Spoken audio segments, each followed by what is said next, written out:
За сайн байна уу? Ирсэн баярлалаа танд. За намайг урьж оролцуулж байгаад баярлалаа.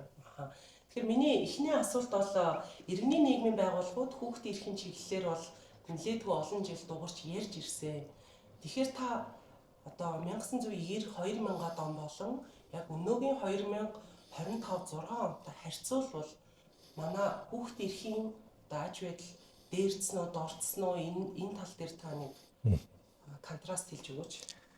За яагаад олон улсын хамтын нийгэмлэгээс хүүхдийн эрх гэж ярьдаг болсон бэ? Яагаад олон хүний эдлэл зохих эрхийн асуудал дундаас тодорхой нэг бүлэг буюу хүүхдийг цохон авсан бэ гэдэг бол хүүхдийн эрхийг олон жил эдлүүлэхгүй язгуулан гадуурхсан, хүчирхийлсэн үйл явдал гарсаар байсан учраас энэ тэргуунд олон хүний эрхийг эдлүүлэхдээ түүний дундаас хүүхдийг тухайлж үзэх нь зүйтэй байна. Хүүхдийн эрхийг сайтар эдлүүлэх юм бол олон зөрчлөөс сэргийлж чадах юм байна гэд улс орнууд бол санаачлал гаргаж ирсэн. Энэ бол дэлхийн 1-2 дугаар дайнтай шууд холбоотой. За хүүхдийн эрхийн тухай конвенц гэдэг олон улсын гэрээг бол дэлхийн улс орнууд бүгд хамтаараа хүлээн зөвшөөрч батлахад манай улс бол хамгийн түрүүнд дэмжиж саашаасан улсын нэг байдаг. Тэгэхээр бид нар бол энэ гэрээг хүүхдийнхээ эрхийг эдлүүлэхийн тулд хууль тогтоомжийг адил бүрднэ гэдгийг бол хамгийн түрүү илэрхийлсэн 10 улсын нэг гэж бол хэлж болж байгаа. Тэгэхээр манай Монгол улс яг хүүхдийн эрхийн тухай конвенцийг сойрхон батлах, түүнийг хуульдаа нийцүүлэх тал дээр бол магнаалж ажиллаж ирсэн гэж харж болж байгаа. За 89-90 онд ийхүү хүүхдийн эрхийг баталгаажуулж баттай эдлүүлнэ гэжсэн бол яг дэлхийд дахинд хүүхдийн эрхийн зөрчил ямар байна вэ? Хүүхдийг хүчирхийлж байгаа явдал ямар байна вэ гэд 96 оноос хойш тухайлан анхаарч эхэлсэн. За манайд 2001 онд хийсэн хүүхдийн хүчирхийлэл эсрэг судалгаагаар бол тухайн үед 2 хүүхдийн нэг нь ямар нэгэн байдлаар хүчирхийлэлд өртөж байна гэдэг судалгаа гарч ирсэн байдаг. За хожим 10 гаруй жилийн дараа Good Neighbors гэх төрийн бас байгууллагаас санаачлаад олон улсын Монголд үйл ажиллагаа явуулж байгаа төвийн зүгээс судлаад үзэхэд хүүхдийн хүчирхийлэл бол байсаар байна. Арга хэмжээ авах шаардлага байсаар байна гэдгийг бол гаргаж ирж байгаа. Тэрэн дээр юу яригдж байгаа юм бэ гэхээр хүчирхийллийн ямар нэгэн хэлбэрт бол 5 хүүхдийн нэг нь өртсөн байна. 3 хүүхдийн нэг нь бол ямар нэгэн байдлаар хүчирхийлэлтэд нүүр тулж исэн, хүчирхийллийг харсан, үзсэн, эсвэл биеэр тулсан байна гэдэг дүр зураг гарч ирсэн баг жишээтэй. За өнөөдөр тэгвэл 2026 оны байдлаар нөхцөл байдал ямар байна вэ гэдээ харах юм бол бид нэр статистикийг харж болно. Хүүхдийн эсрэг хүчирхийлэл бол огт арилаагүй, буураагүй дүр зураг байгаад байгаа. Тэгэхээр бидний зүгээс бол олон жилийн дунджаар аваад үзэх юм бол хүүхдийн тоо нэмэгдэж байгаа ч хүүхдийн тоо нэмэгдэхээр хүүхдийн эрхийг илүү тал дээр анхаарсан бол хүчирхийлэл буурах байсан. Гэтэл тэр хүчирхийллийн тоо буурахгүй хүүхд төсгийн үеэр өсөх хандлагатай байгаад байна гэдэг бол бид нар хийх зүйл их байна л гэсэн үг. Нэгдүгээрт. Хоёрдугаарт яригдж байгаа зүйл нь юу юм бэ гэхээр яг улс орон болгонд хүүхдийн эрх яаж идэгдэж ийн вэ гэдгийг үнэлгээ өгöd үзэхэд бол манай улс бол нэг дунд үнэлгээтэй явж идэг.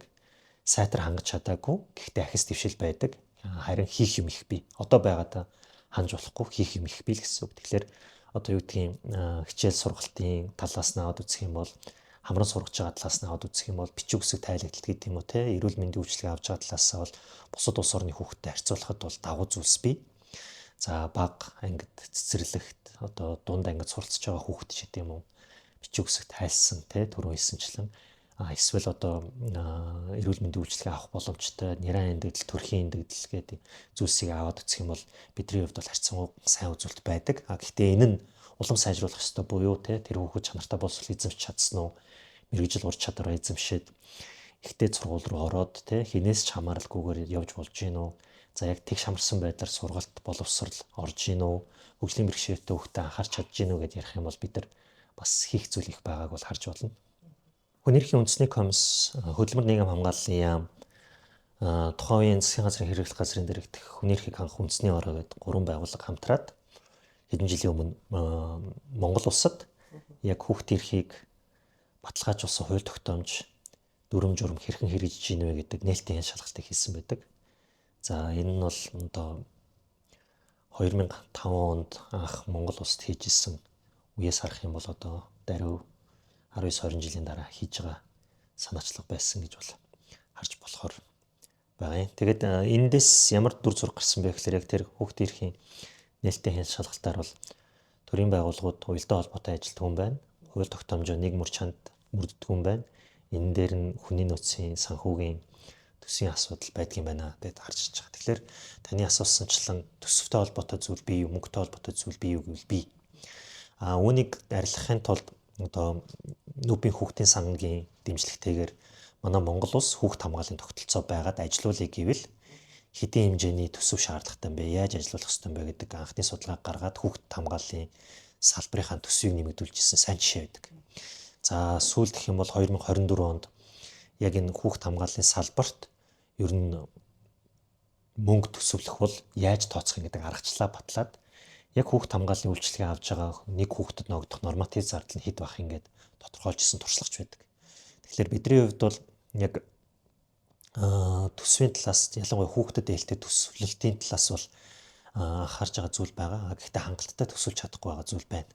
За үүний зэрэгцээгээр төсвийг өгөхөд авсан төсвөө хүүхдэд зориул зарахгүйгээр тий одоо ингээд төрийн байгууллага тогтсон буруу жишг, буруу практикүүднээс ингээд за химний тий зарыг гэхгүйгээр яг хүүхдэд зориул зарыг гэхгүйгээр чинь төсөв юм чинь химний гэж явж хагаад улирлын эцэд үлдчихдэг, жилийн эцэд үлдчихдэг. Тэгээд тэрийгэ буцаагаад төрийн сан руугаа татуулдаг ийм уу жишээнүүд байна л да. Тэгэхээр энэ бол харамсалтай.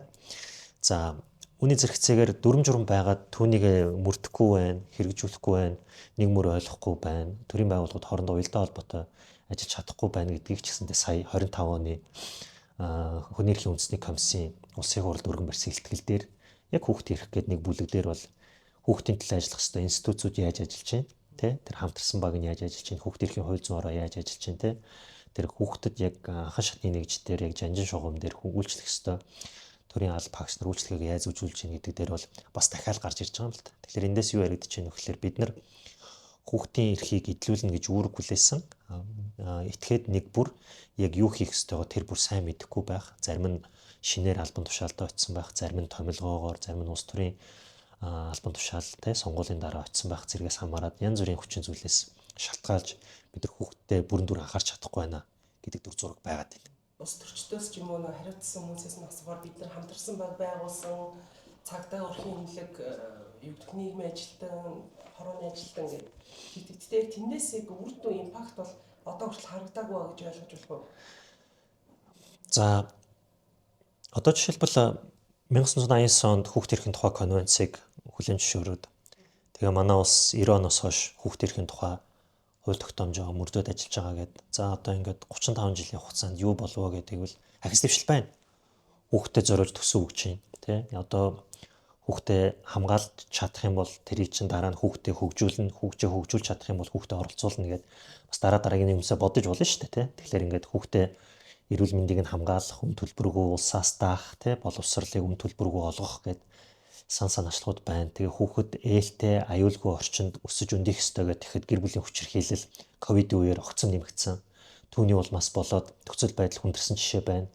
За тэгээд одоо юу гэдгийг нийгэм эдийн засгийн хувьд сул нөхцөл байдал байдаг те. Одоо ядуу гэр бүлд аж төрдөг, амьдардаг хүүхдийн хувьд бол одоо хоол хүнс тэжээл өсөж хөгжихэд шаардлагатай нэмэлт зардал байхгүй гэдээ бид нар олон зүйлийг ярьж болно л доо.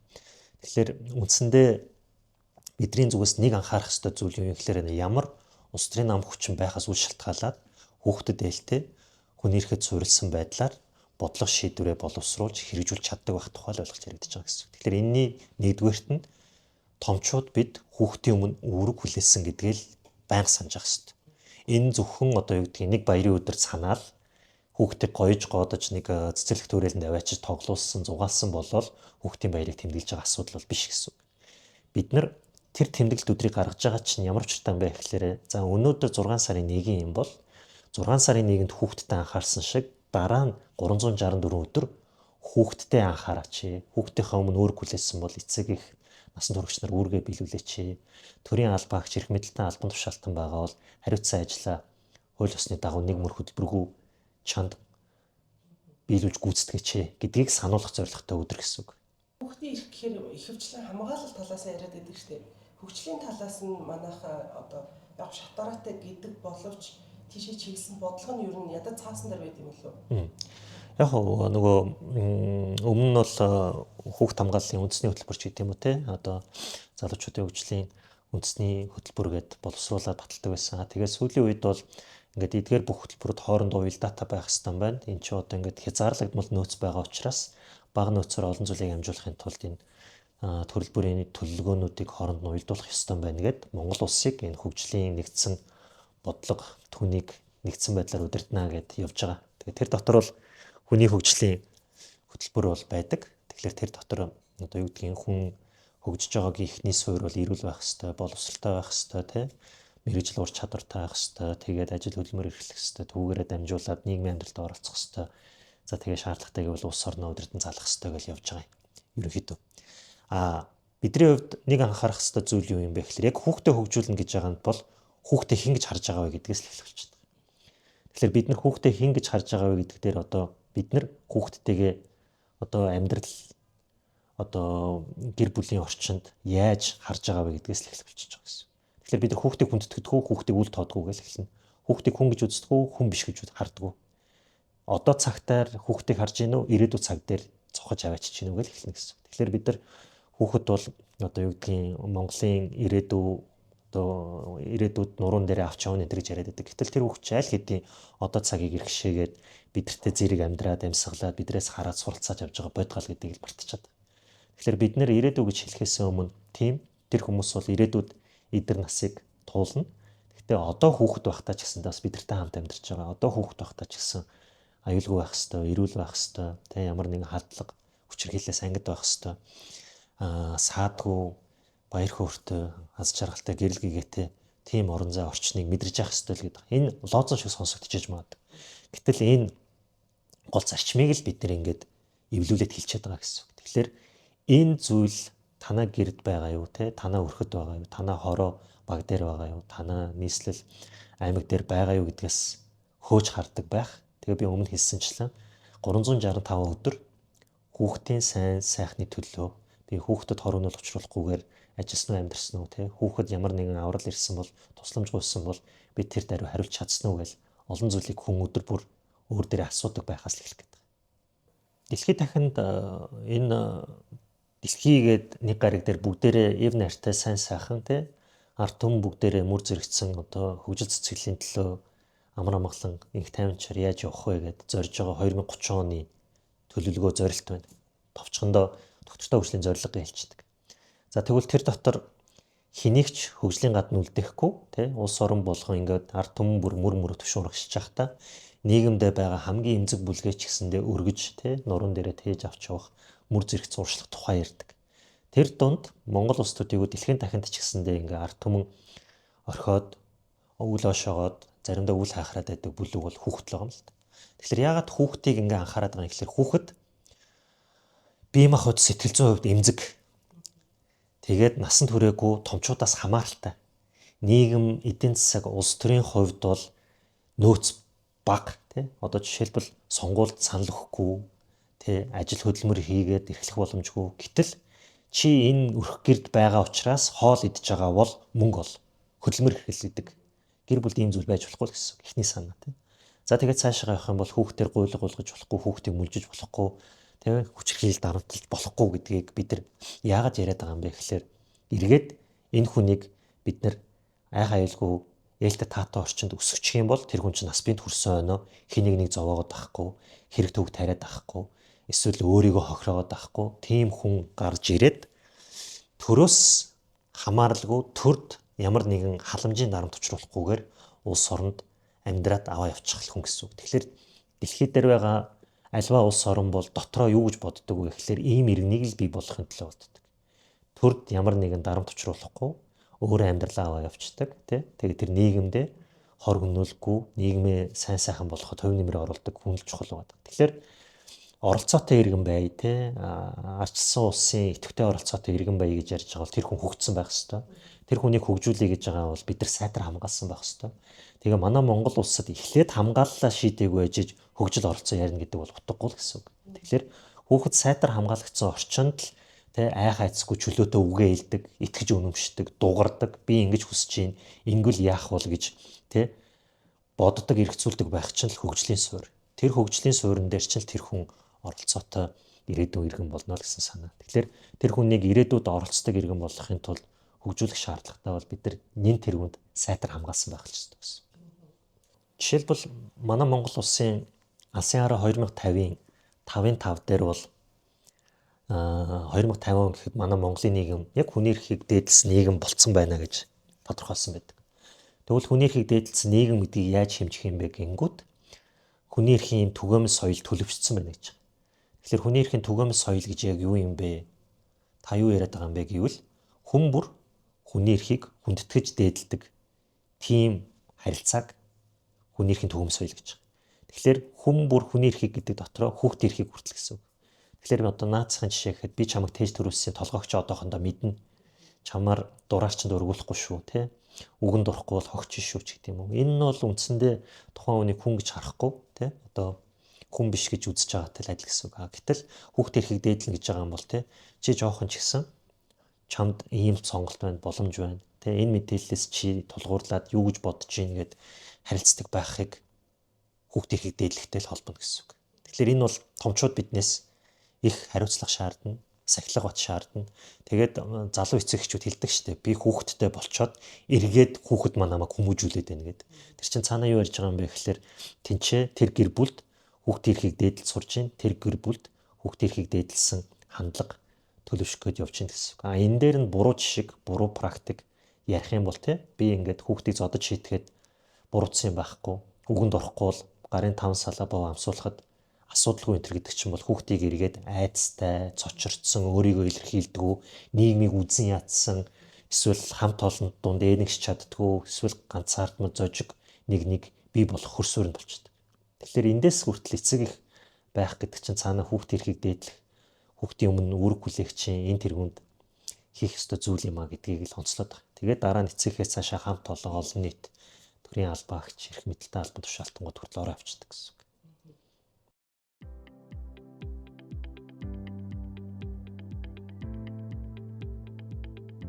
За цахим орчинд хүүхэд яаж эрхээ хамгаалуулах вэ гэдэг сэдэв бол дэлхийд дахиад нөрнж байна. За яг зарим улсын хувьд бол хүүхэд сошиал медиад 16 нас хүртэл орохгүй үнийг нь хориглоно энэ гэж хуулийн зохицуулт хийж байгаа улс орнууд байна. Гэхдээ бид нар нэг зүйлийг бодох хэрэгтэй.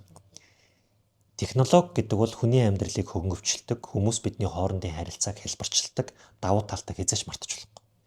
Тэгэхээр энэ технологийн үр шимээр хүүхдүүд яаж өсөн дэвжих боломжтой вэ? Ялангуяа бидний тэр бүр анхаарч чадахгүй байгаа төр хүртэл одоо бүрэн дүүрэн тэднэрт хурц ажиллаж чаддаггүй гэх юм бол хөгжлийн бэрхшээлт хүүхэд. Хөгжлийн бэрхшээлт хүүхэд энэ технологийн чаачаар энэ харилцаа холбооны ахиц дэвшлэр дамжуулаад өөрийн үе тэнгийнхэнтэйгээ чөлөөтэй харилцаж байна. Өсөж дэвжих, суралцах, мэдээлэл авах боломж нь бүрдэж байна. Тийм ээ? Гэтэл бид нар технологи хэрэгж болохгүй гээд орон дээр нь гэртэн түгжээд үлдээж байгаа тэр хүүхдийн хувьд технологи гэдэг чинь бол ертөнцийг харах, шин цонх гарц байгаад байгаа жишээт. Үүний зэрэгцээгээр хоорондоо харилцах, танилцах, нэг нэгнээсээ суралцах, хэл хязгааргүй, хэлийн зааггүйгээр харилцах боломжийг нөхөрлөх энэ таатай орчныг бол бүрдүүлдэг юм бас мартаж болохгүй. Нөгөө талаараа энэ орчныг нь ашиглаад одоо хүүхдийг элдв гэмт хэрэгт өргөдөх, гэмт хэргийн хохирогч болох, одоо цахим байдлаар мүлжлэгт оруулах, эсвэл бүр хүчирхийлэх, дарамтлах, ялгуурлах. За тэгээд цаашлах юм бол бүр үе тэн дотроо хүртэл дээрлэх асуудлууд яригдж байгаа. Энийг бас анхаарах шаардлагатай гэсэн үг. Тэгэхээр бидний хувьд жишээлбэл за манай Монгол улсад сошиал медиаг хаая гэдэг. Тэгвэл энэ хэр оновчтой вэ? Бид нар тэгвэл эсвэл хүн нэг бүр одоо иргэний өмнөхөөр сошиал медиаар ор гэд зохицуулчих. Энийг бид нар бүрэн дүүрэн хянч чадах юм уу? 12 та хүүхэд 16 настай гэд өөрийнхөө аккаунтыг хуурамчаар хийгээд орж байгааг бид нар хянах нөөц боломж байгаа мó? Тэгэхээр бид нар юуг чанд хориглох вэ те? Юуг хүүхдийн эрхийг хамгаалах гэдэг нэрэн дор өөр боломжийг боомлох тэр сэтлийг төрүүлчих үедээ гэдгийг бол байнга санаж явах хэрэгтэй гэсэн. Тэгэхээр сайн нэрэн дор санаачилж байгаа үйлээр муу зүйлийг хийх боломж бүрэн байдаг. Энэ бол хүний мөн чанар. Тэгэхээр бид нар одоо хүүхдийг хамгаалах гэж байна гэд сошиал медиаг зохицуулах гэж байна гэснээр бид нар хоорондоо харилцаж чадахгүй цахим орчныг бүр ингээд маш хатуу хяндаг тийм төрлийн хяналтанд орчвол утгагүй гэсэн. Хүүхдийн эрхийг хамгаалах гэж байгаа нэрээр бидний дуу хоолойг хорчвол энэ бол маш харамсалтай. Ийм жишг улс орнуудад байгаа учраас бидний нэг мартаж болохгүй. Тэгэхдээ таны хэлсэнчлэн бид нар сайтар зохицуулна хянана гэхээсээ гадна яаж үүнийг ээлтэйгээр аюулгүй ашиглах вэ гэдэг талаас л илүү анхаармаар байна. Яг тэгэхээр 2023 онд билүү би бүр санааг бол хүүхдийн агентлаг нөгөө харилцаа холбооны зохицуулах хороо мэдээлэл харилцаа холбоо технологийн газар ингээд хуучны тэр нөгөө төрийн агентлагууд судалгаа хийгээд үзсэн чинь хүүхдүүд бол аль хэдийн сошиал медиад нэвтэрсэн. Хэрглэж байгаа нас нь тэ 9 наснаас эхэлж байна. Тэ 9-өөс 12 насныхан бол зөнхөлж байна. За тэгээ энэ дээр бол ковидын нөлөө бас байсан баг тэ. Үүний зэрэгцээгээр хүүхдээ сошиал медиа ашиглаж байгааг нь эцэг эхчүүд мэдж байгаа ч эцэг эхчүүдийн технологи нэвтэрсэн байдал хүүхдээсээ тутмаг байна гэж байгаа. Тэгэхээр одоо амьдрсан хугацаагаа харах юм бол хүүхдээсээ олон 10 жилээр илүү байдаг. Тэгсэн мөртлөө цахим орчинд байгаа хугацаа туршлагаараа бол хүүхдээсээ маш залуухан ногооноороо байгаа эцэг эхчүүд олон байна гэдэг дүр зураг гарч ирж байгаа л да. Бараг судалгаанд хамрагчдын 80% нь хүүхдээсээ дутмаг мэдээлэл харилцаа холбоо технологийн мэдлэгтэй байна гэж. Тэгэхээр ийм нөхцөлд бид нар яах юм бэ те? Эцэг эхчүүд яах юм бэ? Хүүхдүүд өөрөөс чинь илүү сурцтай байгаа үед бид нар зохицуулна хянана гэдэг өөрөө боломжтой мөн. Эсвэргээрээ өөр яаж болох юм гэдгийг бас бодох хэрэгтэй л болчихж байна гэсэн. Ковидын цар тахлын үеийн эрхнийг сургамж юу юм бэ гэхээр бид нар телевиз хичээл рүү шилжихэд телевизгүй хүүхэд байсан, кабелгүй хүүхэд байсан, интернетгүй хүүхэд байсан, ухаалаг төхөөрөмжгүй хүүхэд байсан. Ухаалаг төхөөрөмжөнд байсан ч интернет орох боломжгүй дэд бүтц эсвэл хасагдмал газар нутагтай тий ган хүүхэд байх жишээт. Тэгэхээр төрийн зүгээс юу бодож ийнө вэ гэхээр за үнэхээр сонголтын хувьд тий цахимаар суралцах, цахимаар мэдээлэл авах боломжийг бүрдүүлсэн байна. Тийм нөхцөл байдал байхгүй байгаа үед хүүхэд тий уламжлалт байдлаар эсвэл өөрийн хүссэн хэлбэрээр сурах нөхцөлийг гэрийнх нь хажууд тий одоо суралцж байгаа одоо тэр орчинд нь бүрдүүлэх үүрэг л байгаа. Тэгэхээр дотор байранд бол дотор байранд нь сургуульд нь бол сургуульд нь тий эсвэл одоо юу гэдгийг сумын сургууль дээр нь бол тэр хүүхэд өөрөө би ингээд захин хичээлд зайнаас суралцж чадахгүй байна тий одоо би ингээд гэрээсээ суралцах боломжгүй байна би ингээд хичээлээ хийх гэсэн юм а гэхэд нь тэр боломжийг бүрдүүлсэн байх нь бол төрийн үүрэг гэсэн.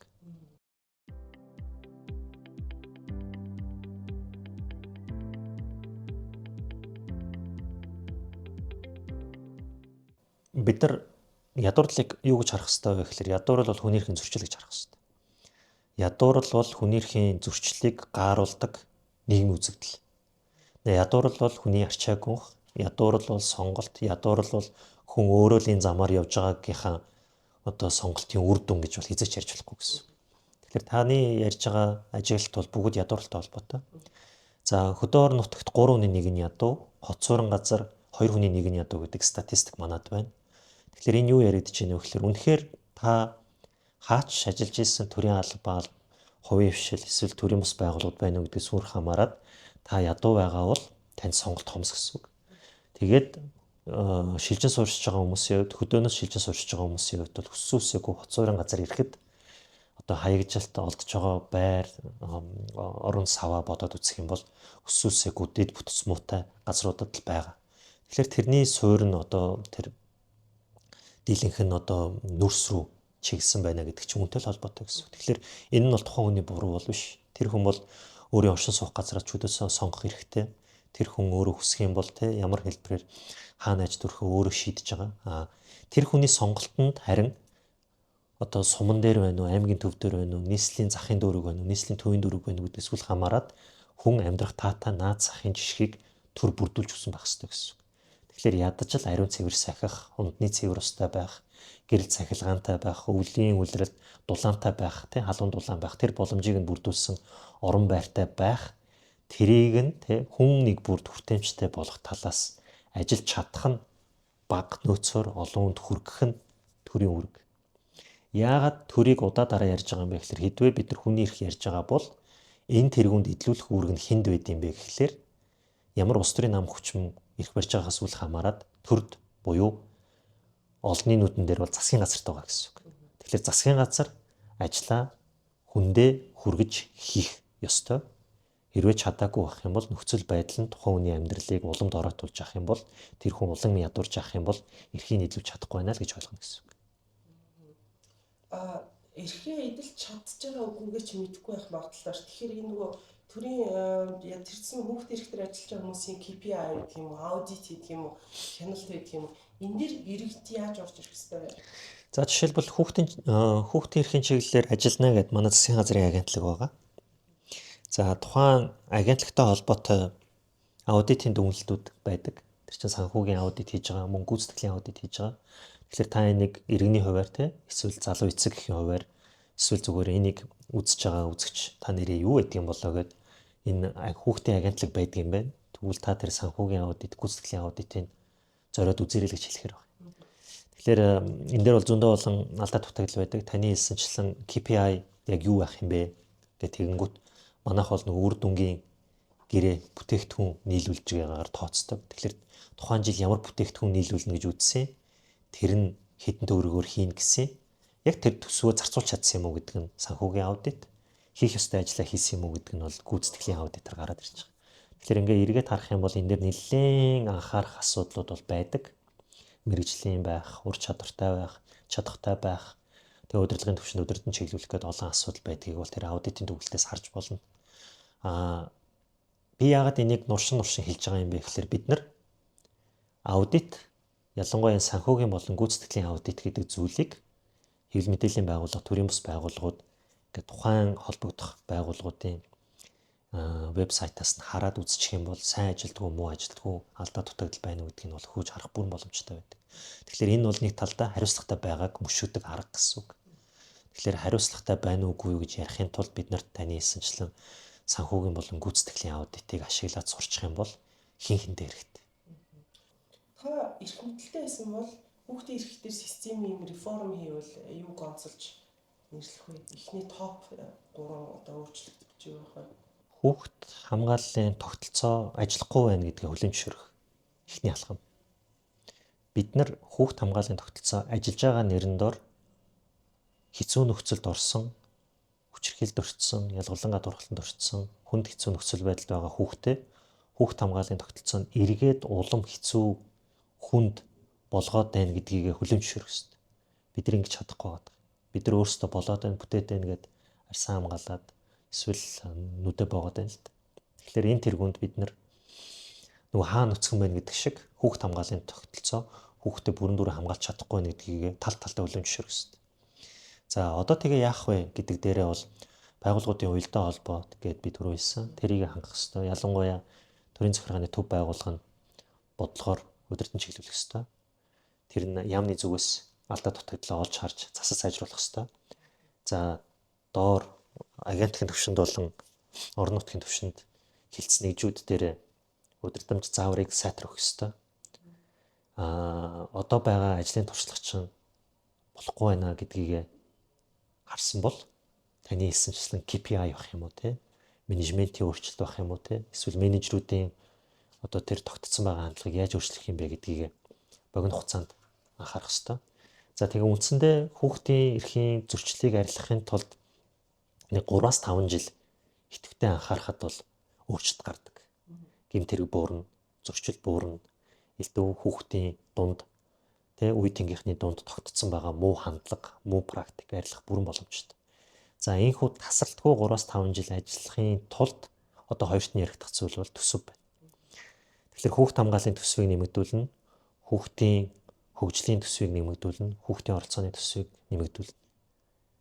Энэ цогцоороо үргэлжлэх зүйл болохоос биш, нэгийг сугалж аваад сайхан болчихдог зүйл бол биш. Тэгээ хүүхэд айцтай, хүчирхийлд өртсөн байж иж 100 цусланд яваад бүх юм сайхан болчихгүй. Энийг бодох ёстой гэсэн үг. Эсвэл хүүхэд одоо гадаад хэлний курст суугаад мундаг чанартай боловсрол эзэмшчихдэг. Бид энийг ялгаж салгаж наанта цаанта уялдаа холбоог нь харж хийх шаардлага бол байгаа. За реформ гэдгийн дараагийн яригдж байгаа зүйл нь манай Монгол улсад шин тутам нэг зүйл бол гэр бүлийн болон хүүхдийн дагнсан шүүхтэй болж байгаа. Энэ шүүх тогтолцоог байгуулахдаа бид нар төсөл шиг хармааргүй байна. Энэ гадны байгууллагын хэрэгжүүлж байгаа төсөл гаднаас мөнгөтэй төсөл учраас яг сайхан хэрэгжүүлчихье гэж ярьж болохгүй л гэсэн үг. Дагнсан шүүх гэж яг юу ярьж байгаа юм бэ гэхээр яг гэр бүлийн маргаан тухайлан анхаарах шаардлагатай. Гэр бүлийн нөхцөл байдлыг төрийн зүгээс тусгаалan анхаарах шаардлагатай. Энэ дээр илүү нарийн мэргэшил чухал байна гэдгийг хүлээн зөвшөөрж байгаатай адилхан хүүхдтэй холбоотой хэрэг маргааны шийдвэрлэхдээ хүртэл тэр өсвөрийнхэнд бид нэр энэ тэргуунд анхаарч юг яаж хэрхэн шийдэрлэх вэ гэдэг дээр тусгайлан ажиллах гэж байгаа шүүхт болж байна гэсэн үг. Тэгэхээр энэ бол сайн туршлага байж болно. Гэхдээ энийг одоо гадны төсөл эсвэл зөвхөн төслийн хугацаанд анхаарал айжамдаа төр өөрөө төсөл зогсмогц төсөөсөө мөнгө тавихгүй тэнцээ бэлтгэгдсэн байсан нөөц дэд бүтцийг нь додомдохгүй арчлахгүй тэгээд тараага бутраагаад орхичих юм бол өстой нөгөө сайн үлээр эхлээд олон хүнд хүрэх байсан ч тэгээд явцын дундаа олон хүнд хүрэх боломжоо алддаг ийм туршлага байгаа даа л да. Бид нар өөр булсад олон төслийг харах юм бол энийг харах боломжтой. Төслийн хугацаанд төрийн зүгээс их идэвхтэй анхаарч яснаа төсөл дуусмагц бидэрт мөнгө байхгүй шүү дээ. Одоо яана дахиад санхүүжүүлэхөө болцсон юм уу? Тэгвэл бид нар энийг ч бас чадахгүй шүү. Тэгээд Германда халаасандаа гараагаа суучдаг ийм муу дүр зураг байдаг. Тэгэхээр бид нар энэ шүүх тогтолцоонд орж ирж байгаа дагнсан шүүхийн энэ хэлбэр дээр бол энийг давтаж болохгүй л гэж хэлмээр байна. Хүүхдийн эрхийг бид нар ер нь хинээс нэх хэвээр төрөөс гэвэл тэр үл хөштэй юмнаас. Яг хоо би түрүү яриандаа дурдсан шүү дээ нөгөө засгийн газар гэдэг. Тэгэхээр манай хүүхдийн эрхийн тухай хууль дээр бол хүүхдийн төлөө үндэсний зөвлөл гэж байдаг. Тэрийг даргалдаг. Гэтгээд маань бол ерөнхий сайд. За тэгээд бид нар чинь бас залуучууд руу анхаарна гэсэн байгаа. Залуучууд гингүүт 15-аас 34 насныхан болчихж байгаа. Тэгэхээр 15-аас 18 насны яг тэр хүүхдүүдийн хувьд бол залуучуудын яам руу анхаарч болно. Залуучуудын яамыг бодлогоо оновчтой боловсруулаач бодиттой хэрэгжүүлээч үр дүн авчираач таны удаадараа асуугаад байгаа тэр үр өгөөч хүний амьдралд эргээр өгөөч гэдэг чинь бол ерөнхий сайд асуудал хариуцсан сайдаас бол бүрэн хамааралтай гэж ойлгож болж байгаа. Сэдвийн хүрээнд энийг л ер нь хүмүүс ойлгочоосоо гэж хэлмээр байдаг point. Яг хоо намайг 6 сарын 1-ний тохиолдуулаад урсанд талархаж байна. Дахин баярлалаа. Тэгвэл 6 сарын 1-ээр хүүхдтэй анхаарчаад тэгээд түүнээс хойш дараа жил хүртэл мартаж болохгүй шүү. Та хинч байсан одоо 364 өдөр 6 сарын 1-нд хүүхдтэй анхаарсан шигэ, хүүхдтэй санаа тавьсан шигэ, хүүхдүүдтэй найрсаг харьцсан шигэ, гудамжаар яваа хүүхдийг харж одоо насанд хүрэхчийн гүйцэтгэх үүргээ ухамсарласан шигэ байгаарай гэж нөхөрсгөр зөвлөе да. За ирж ярилцсан баярлалаа танд. Баярлалаа. Амжилт хүсье. Гэлээ.